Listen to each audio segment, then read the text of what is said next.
By this means, government may secretly and unobserved confiscate the wealth of the people, and not one man in a million will detect the theft.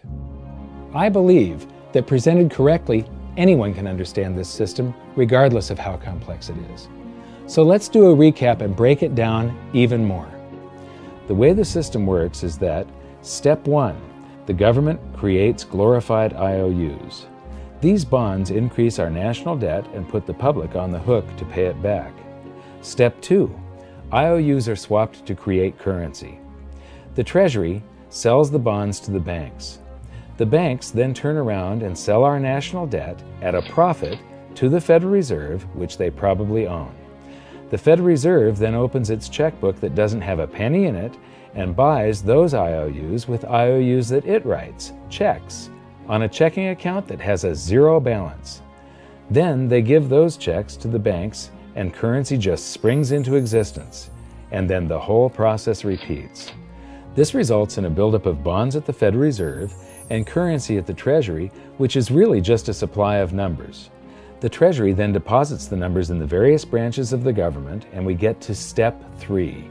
The government spends the numbers on promises, public works, social programs, and war.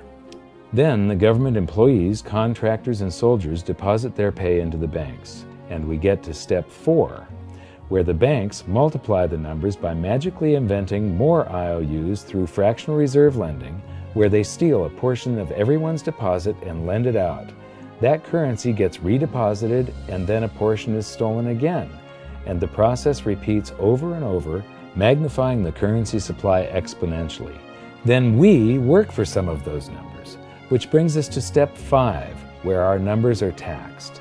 We pay tax to the IRS, who then turns our numbers over to the Treasury, so the Treasury can pay the principal plus the interest on bonds that were purchased by the Federal Reserve with a check from nothing. Then we get to step 6, the debt ceiling delusion. The system is designed to require ever-increasing levels of debt and will eventually collapse under its own weight because politicians always kick the can down the road. They don't want it to collapse on their watch. And finally, step 7, the secret owners take their cut. The world's largest banks own the Federal Reserve. Those banks make a profit selling our national debt to the Fed. They make a profit when the Fed pays them interest on the reserves held at the Fed, and the Fed pays them a 6% dividend on their ownership of the Fed. This system is fundamentally evil. It funnels wealth from the working population to the government and the banking sector. It is the cause of the artificial booms and busts of modern economies, and it causes great disparity of wealth between the rich and the working class. And it is only possible because we no longer use real money, we use currency. But worst of all, it is a form of enslavement. Bond is the root word of bondage.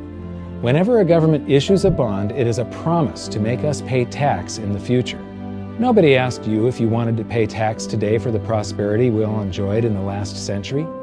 Nobody is asking our children if they want to work hard in the future to pay for the prosperity we're enjoying now. George Washington once wrote to James Madison, "No generation has the right to contract debts greater than can be paid off during the course of its own existence."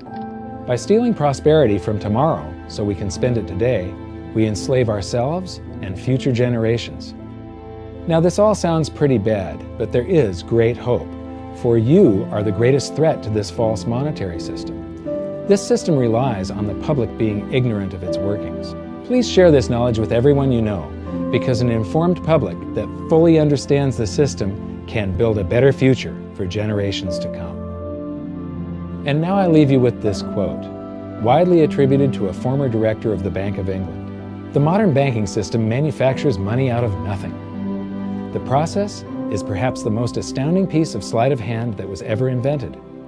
Banking was conceived in inequity and born in sin. Bankers own the earth. Take it away from them, but leave them the power to create money and control credit, and with the flick of a pen, they will create enough money to buy it back again. But if you want to continue as the slaves of bankers and pay the cost of your own slavery, let them continue to create money and to control credit. It's telling you who rules the planet. So let's start. I got some notes I want to cover with you today.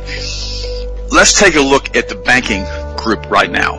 The Rothschilds, the four horsemen of banking: Bank of America, JP Morgan Chase, Citigroup, Wells Fargo. They own the four horsemen of oil: Exxon, Mobil, Royal Dutch Shell, Amoco, Chevron, and Texaco, in tandem with other European banking and old money behemoths.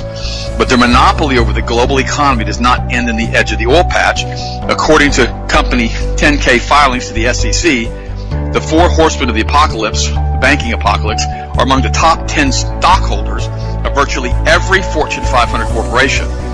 It is well known, of the top 100 largest economic entities in the world, 44 corporations, and the wealth of these families, which are among the top 10 shareholders in each of these, is far in excess of national economies. In fact, total GDP is around, that's global domestic product, is around $70 trillion. The Rothschilds family wealth alone is estimated to be in the trillions, and I personally believe it's in the quadrillions because they own the Federal Reserves and all the different banks. So is the case with the Rockefellers, who were helped and provided money all along by the Rothschilds. They were cutouts. We've talked about this. The U.S. has an annual GDP, gross domestic product, in the range of $14 to $15 trillion, but it pales into significance before the wealth of these trillionaires, or I would say quadrillionaires. With the U.S. and most European countries in debt to the elite. Okay, the elites rule the U.S. through their foundations, through the Council on Foreign Relations, which basically has bypassed and supplanted the Masonic lodges at the higher levels, and the Federal Reserve System, with no serious challenge to their power. Expensive political campaigns are rudely conducted because they produce the money, with carefully screened candidates who are pledged to the program of the New World Order. And should they deviate from the program, they would have an accident, like you saw with Patton, and you saw with what happened with John F. Kennedy, and you saw what they tried to do with Reagan. Or they'll be framed on a sex charge or include some type of financial irregularity. This is what's going on right now